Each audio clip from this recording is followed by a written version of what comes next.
Bonjour à toi, j'espère que tu as bien cherché l'exercice du jour 1. Ça va vite, on le corrige tout de suite. Tu as vu que Florence, c'est une coureuse ultra forte du 100 mètres.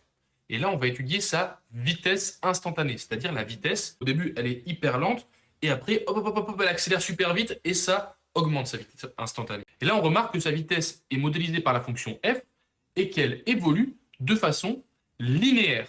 Qu'est-ce que c'est une fonction linéaire? C'est une fonction qui passe par l'origine du repère et qui est une droite. Pourquoi là, cette fonction du repère? D'ailleurs, je t'ai mis le point ici. En fait, c'est tout simple. Florence, quand elle a parcouru une distance x de 0 mètre, elle est sur la ligne de départ. Quelle est sa vitesse?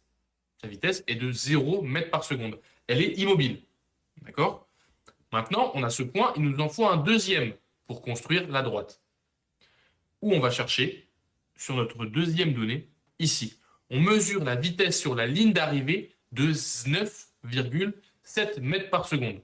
Ça veut dire que lorsque Florence, attention, a parcouru une distance de 100 mètres, attention, c'est une coureuse de 100 mètres, sa vitesse, elle est pile de 9,7 mètres par seconde. Eh bien, tout simplement, on va aller chercher un x, on remonte en ordonnée pour trouver 9,7 qui se situe à peu près ici. Je vais le mettre en évidence en rouge et on a notre deuxième point. D'accord? Ici, on a à peu près 9,7 mètres par seconde. Bon, c'est une construction graphique, c'est pas très précis, mais tu peux le tracer aussi avec un logiciel qui s'appelle GeoGebra par exemple. Tu vas voir que c'est assez intéressant.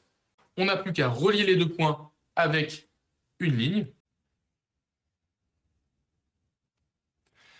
Comme ceci, on peut appeler cette courbe rouge la courbe représentative, grand C, de la fonction f.